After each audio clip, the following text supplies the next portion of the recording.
नमस्कार,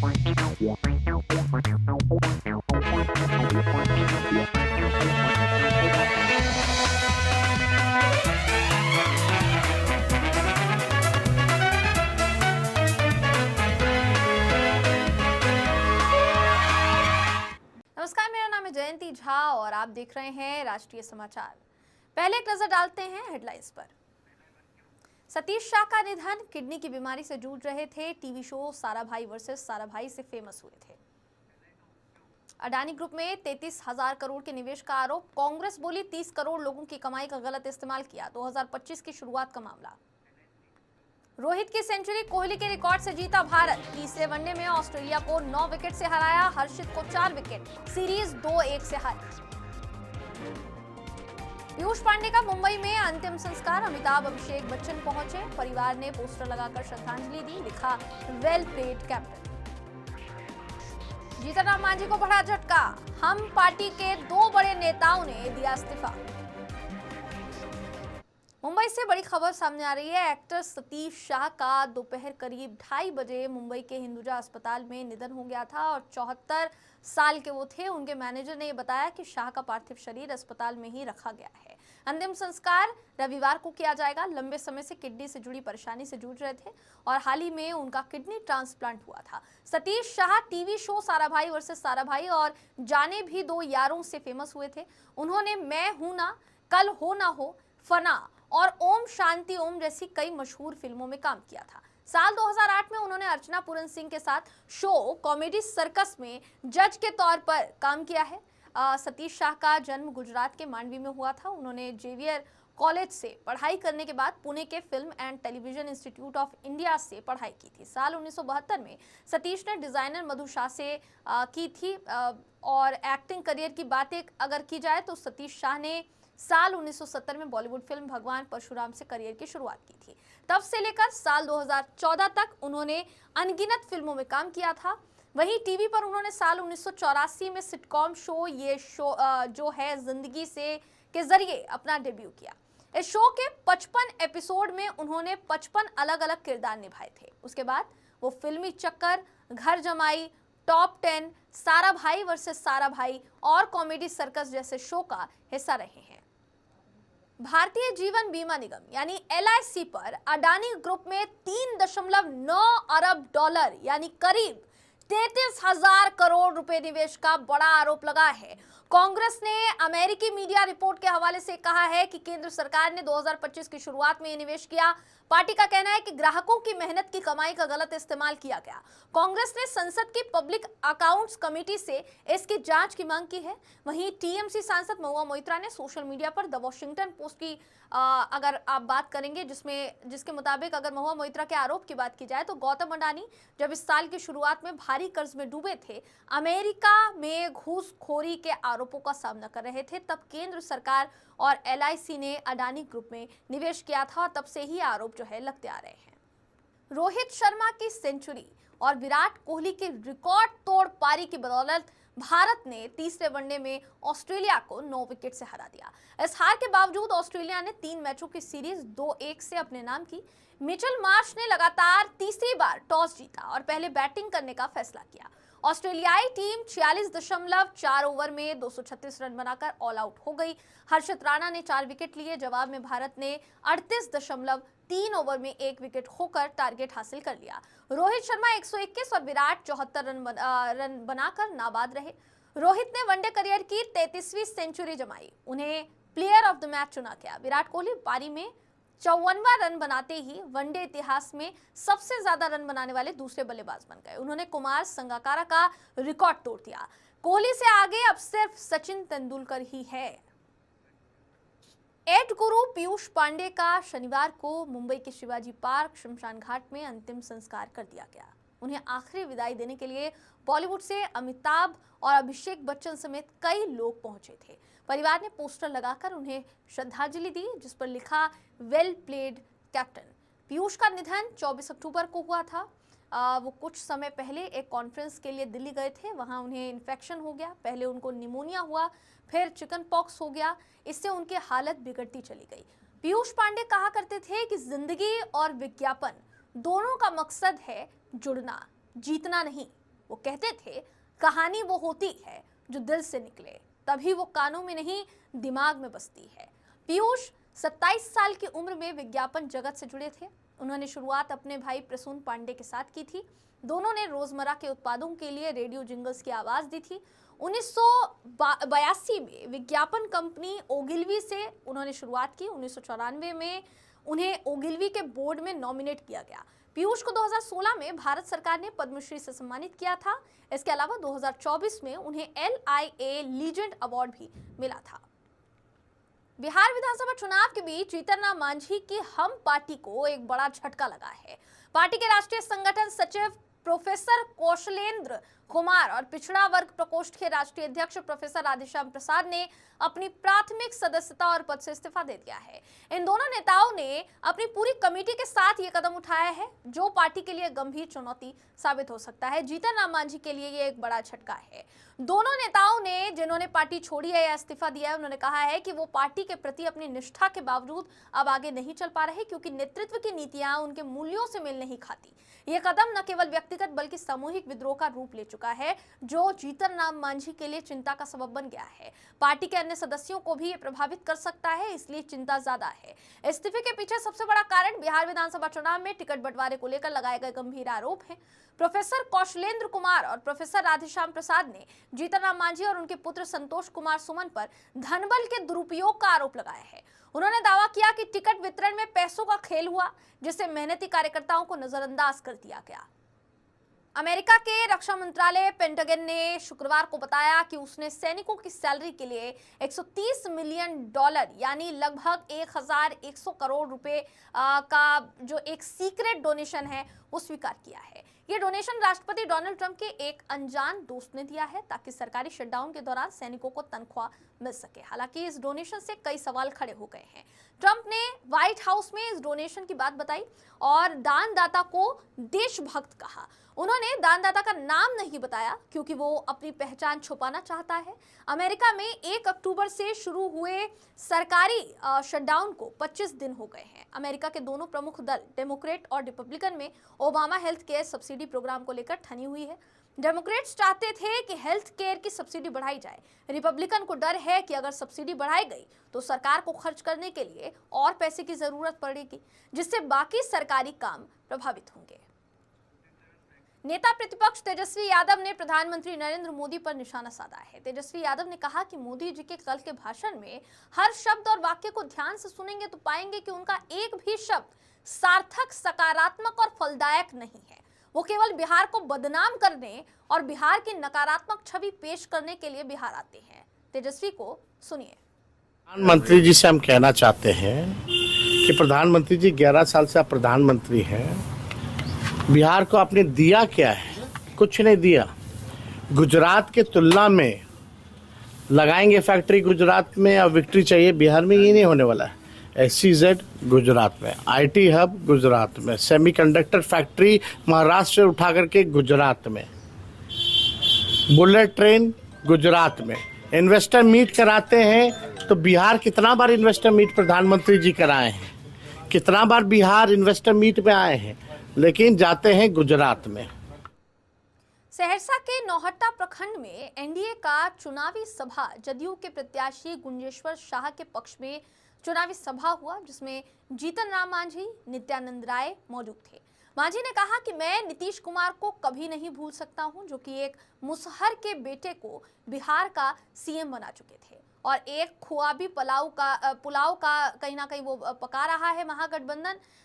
अगर देखा जाए तो अपने बाप लालू यादव से पूछो कि 35 विधायक को लेकर राज्यपाल के यहाँ इस मुसहर के बेटे को हटाने का काम उन्होंने किया था कि नहीं।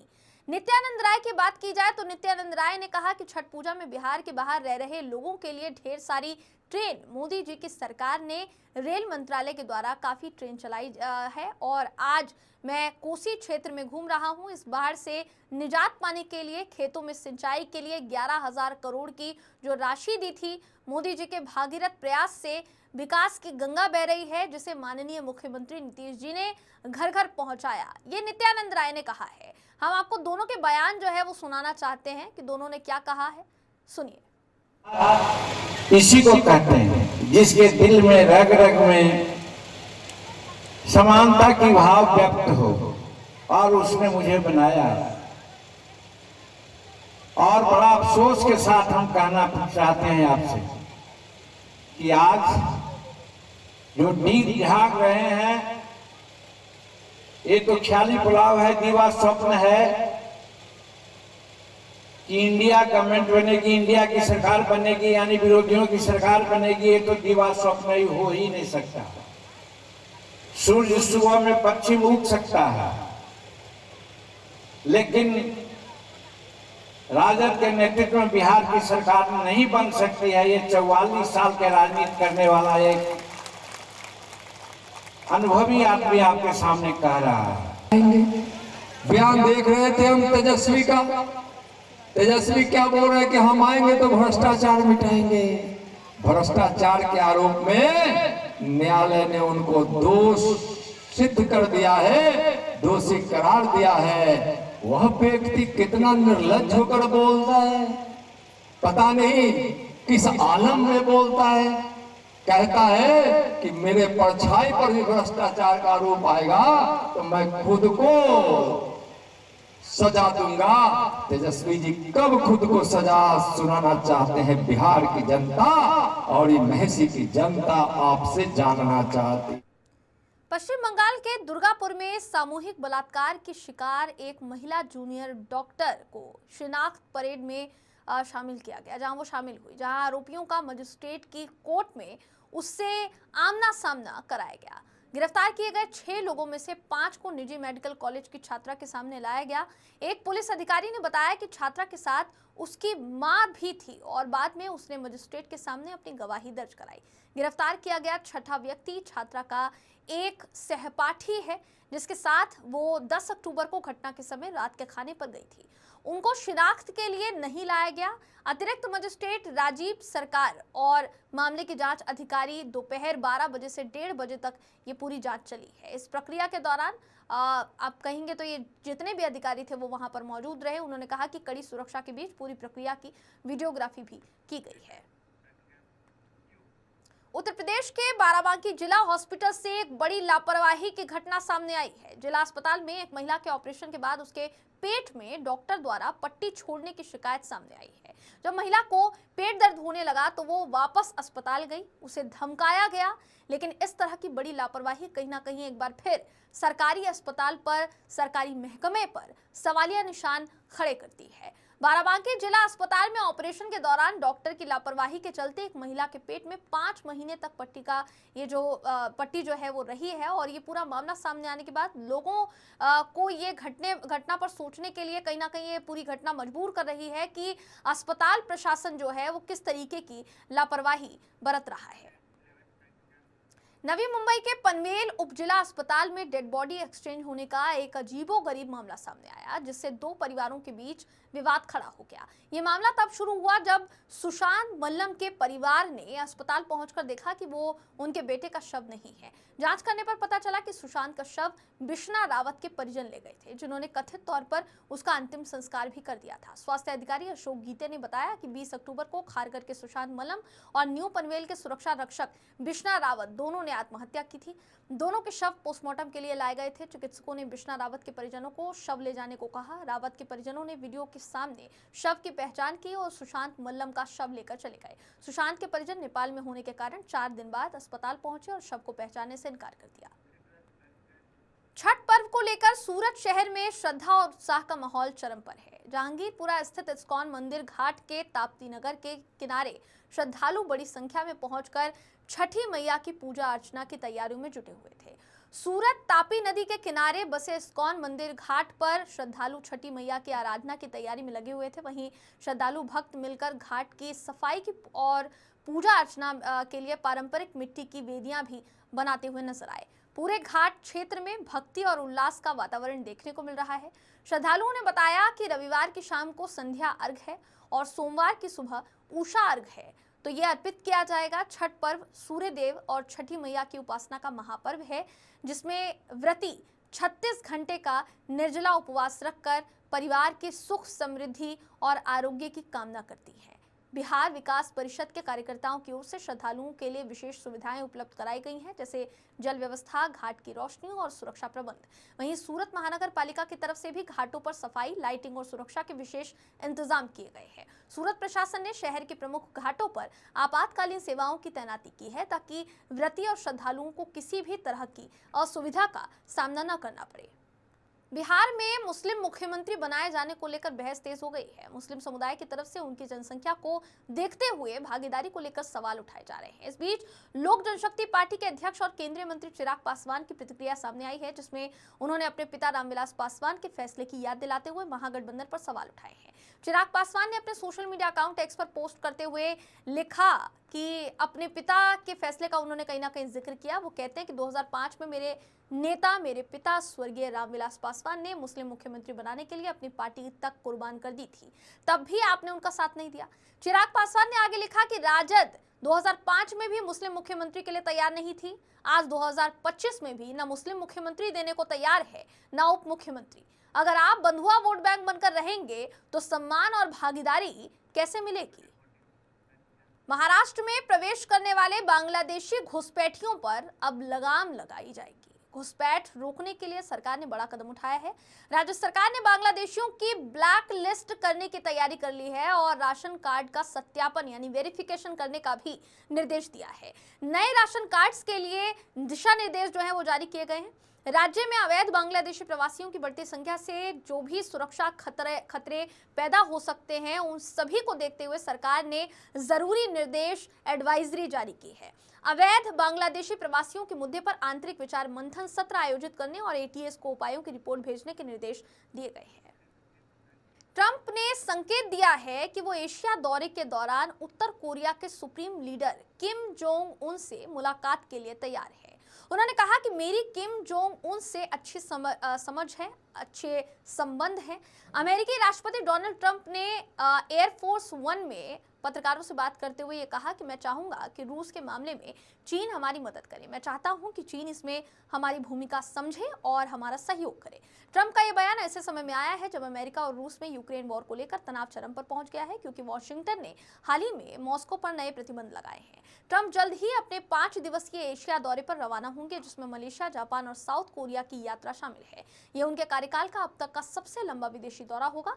वो कुआलालंपुर में रविवार से शुरू हो रहे आसियान शिखर सम्मेलन में हिस्सा लेंगे। राजस्थान के जैसलमेर जिले में भारत पाक सीमा के पास लोंगेवाला बॉर्डर पर भारतीय सेना की एलीट यूनिट भैरव कमांडोज ने ऑपरेशन थार शक्ति 2025 में अपने शौर्य और कौशल का शानदार प्रदर्शन किया। इस युद्धाभ्यास में भैरव कमांडोज के साथ इन्फेंट्री, आर्टिलरी और आर्मी एयर डिफेंस यूनिट्स ने भी हिस्सा लिया।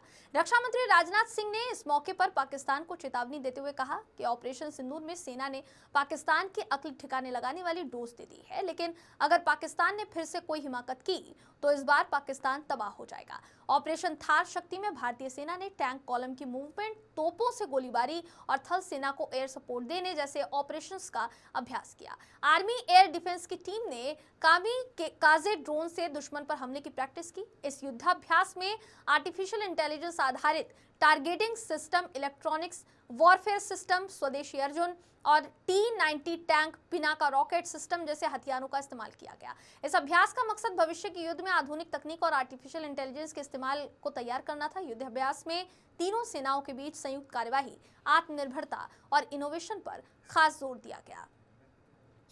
हरियाणा के आईपीएस वाई पूरन कुमार सुसाइड केस में रोहतक के तत्कालीन एसपी नरेंद्र बिजारनिया को जांच में शामिल होने का नोटिस जारी किया गया है। पूरन कुमार के 8 पेज के सुसाइड नोट में बिजारनिया का नाम बोल्ड अक्षरों में लिखा था। इस सुसाइड केस में गठित चंडीगढ़ पुलिस की एसआईटी 3 बिंदुओं पर जांच कर रही है। इनमें सबसे जरूरी ये सवाल है कि रोहतक के अर्बन एस्टेट थाने में शराब कारोबारी प्रवीण बंसल की शिकायत पर 6 अक्टूबर को दर्ज एफआईआर कहीं किसी के प्रेशर में तो नहीं हुई। इस एफआईआर में पूरन कुमार के गनमैन सुशील कुमार की गिरफ्तारी हुई थी। ये एफआईआर दर्ज होने के अगले ही दिन यानी 7 अक्टूबर को पूरन कुमार कुमार ने चंडीगढ़ में सुसाइड कर लिया था। चंडीगढ़ एसआईटी से जुड़े एक सीनियर अधिकारी ने बताया कि अभी तक की जांच और प्रारंभिक पूछताछ में यह खुलासा हुआ है कि पूरन कुमार की मौत का कारण 8 पेज की सुसाइड नोट में बताई गई परिस्थितियों से मेल खा रहा है। जांच का उद्देश्य ये वेरीफाई करना है कि क्या रोहतक में दर्ज एफआईआर ने आईपीएस के सुसाइड के लिए तत्काल कारण का काम किया, क्या इसमें कोई सुनियोजित साजिश शामिल थी। रोहतक की एफआईआर से जुड़े 8 पुलिसकर्मियों के बयान दर्ज कर लिए गए हैं। पाकिस्तान और अफगानिस्तान के बीच सीमा पार बढ़ते तनाव को बातचीत के जरिए सुलझाने की दिशा में जरूरी कदम उठाया जा रहा है। दोनों देशों के अधिकारी तुर्की के इस्तांबुल में दूसरे दौरे की वार्ता करेंगे। इसकी जानकारी अधिकारियों ने दी है। कतर की राजधानी दोहा में 19 अक्टूबर को हुए पहले दौरे की चर्चा के बाद सीमा पार पर अस्थायी शांति स्थापित हुई थी। उस वार्ता की मेजबानी कतर और तुर्की ने संयुक्त रूप से की थी, जहां दोनों पक्ष आपसी सुरक्षा चिंताओं को दूर करने के लिए 25 अक्टूबर को इस्तांबुल में फिर मुलाकात पर सहमत हुए थे। विदेश कार्यालय के प्रवक्ता ताहिर अंद्राबी ने जारी बयान में इसकी पुष्टि की। उन्होंने कहा कि निर्धारित कार्यक्रम के मुताबिक आगामी बैठक होगी। पाकिस्तान को उम्मीद है कि तुर्की की मेजबानी में होने वाली इस अगली बैठक में एक ठोस निगरानी तंत्र स्थापित किया जाएगा, जो सीमा पार होने वाली घटनाओं की निगरानी और रोकथाम सुनिश्चित करेगा। दूसरी ओर अफगानिस्तान में तालिबान सरकार के प्रवक्ता जबीहुल्लाह मुजाहिद ने भी सोशल मीडिया पर पोस्ट कर वार्ता की पुष्टि की है। उन्होंने बताया कि अफगान प्रतिनिधिमंडल का नेतृत्व गृह मंत्रालय के उप मंत्री मौलवी रहमतुल्लाह नजीब करेंगे। मुजाहिद ने कहा कि इस बैठक में पाकिस्तान के साथ बाकी सभी मुद्दों पर विस्तृत चर्चा की जाएगी। ये वार्ता तब हो रही है जब 2021 में अफगानिस्तान में तालिबान के सत्ता में आने के बाद पाकिस्तान में आतंकवादी हमलों में भारी इजाफा हुआ है। पाकिस्तान ने बार बार अफगान अधिकारियों से अपील की है कि वो पाकिस्तान में हमले करने वाले तहरीके तालिबान पाकिस्तान के आतंकवादियों पर लगाम लगाए, जो अफगान मिट्टी का दुरुपयोग कर रहे हैं। हालांकि इस प्रयास में पाकिस्तान को सीमित सफलता ही मिली है। बढ़ते अविश्वास ने 2611 किलोमीटर लंबी डूरंड लाइन पर हाल ही में कई झड़पें करार दी थी। अफगानिस्तान आधिकारिक तौर पर डूरंड लाइन को मान्यता नहीं देता है, जिससे सीमा विवाद और गहरा जाता है। वक्फ कानून को आरजेडी द्वारा समाप्त किए जाने पर मीडिया प्रमुख दानिश इकबाल का बयान सामने आया है। उन्होंने क्या कहा है, उन्होंने क्या आरोप लगाया है आरजेडी पर, आपको सुनाते हैं, सुनिए। लालू परिवार, सो कॉल्ड सेकुलर दल, ये सारे के सारे मुसलमान कौम के दुश्मन हैं। ये नहीं चाहते हैं कि मुसलमान कौम का बच्चा तालीम हासिल करे। ये नहीं चाहते हैं कि मुसलमान नौजवान रोजगार पाए, क्योंकि इन लोगों को अगर रोजगार मिल गया, ये मुसलमान समाज मुख्यधारा में जुड़ गया, तो लालू परिवार का वोट बैंक कौन बनेगा, लालू परिवार का गुलाम कौन बनेगा, लालू परिवार का झोला कौन ढोएगा। इसलिए इन लोगों ने लगातार मुसलमानों को पीछे रखने का काम किया। आज एनडीए की सरकार ने सामाजिक न्याय के आधार पर मुस्लिम समाज को मुख्यधारा में जोड़ने का काम किया। वक्फ कानून बनाकर मुस्लिम समाज के यतीम, बेवा और मिस्कीन गरीब को उनका हक और हकूक दिलाने का काम किया। और आज आरजेडी के लोग इसका विरोध कर रहे हैं। ये पूरी तरह से स्पष्ट हो जाता है कि ये नहीं चाहते हैं कि मुसलमान समाज तरक्की करे, ये नहीं चाहते हैं कि मुसलमान समाज जो है आगे बढ़े। अगर ये मुसलमान समाज तरक्की कर गया, आगे बढ़ गया, तो लालू का झोला कौन ढोएगा। इसलिए इन्होंने लगातार मुसलमानों को पीछे रखने का काम किया है। बिहार की सांस्कृतिक और धार्मिक परंपराओं में छठ पूजा का विशेष महत्व है।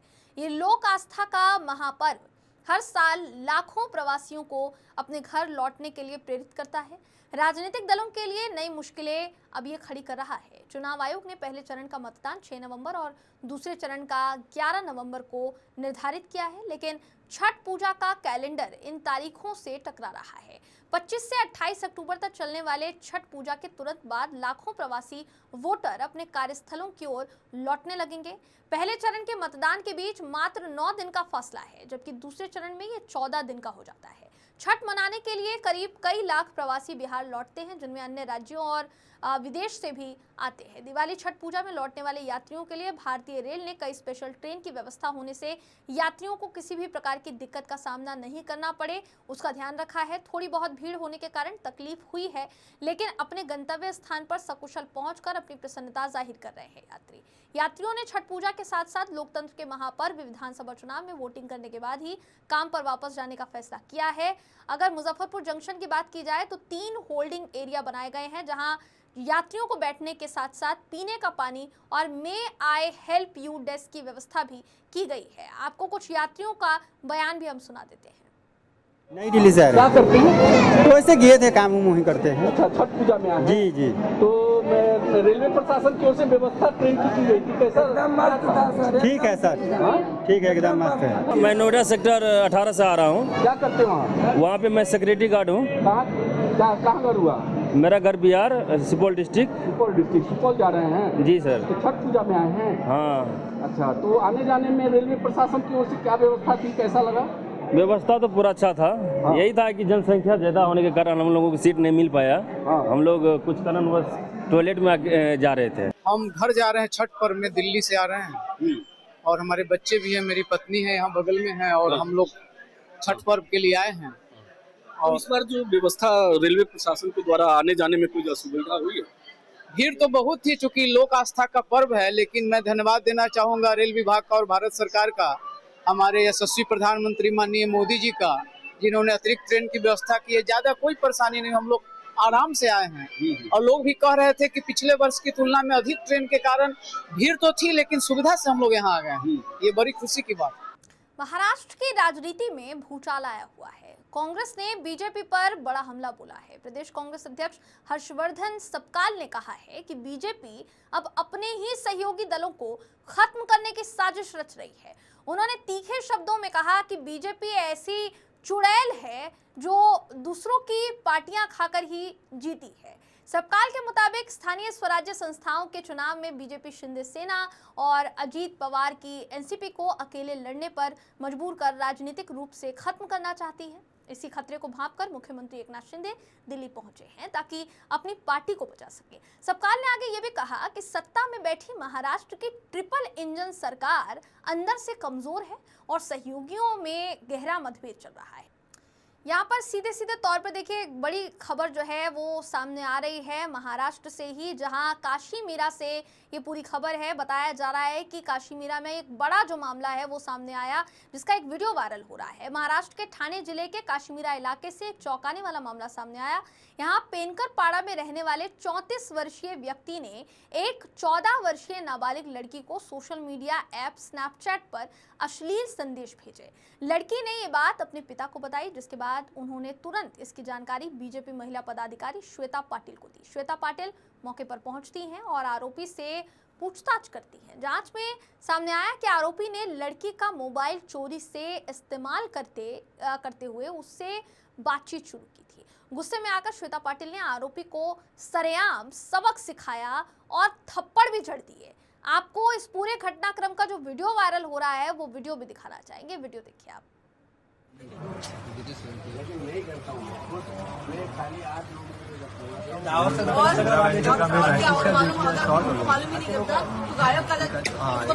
मेरी बेटी ने अगर मुझे नहीं बताया तो इसको गायब कर देता।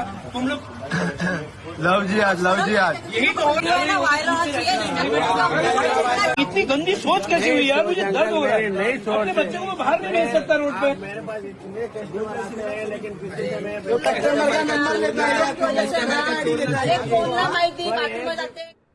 वक्त है एक ब्रेक का, मिलते हैं ब्रेक के बाद।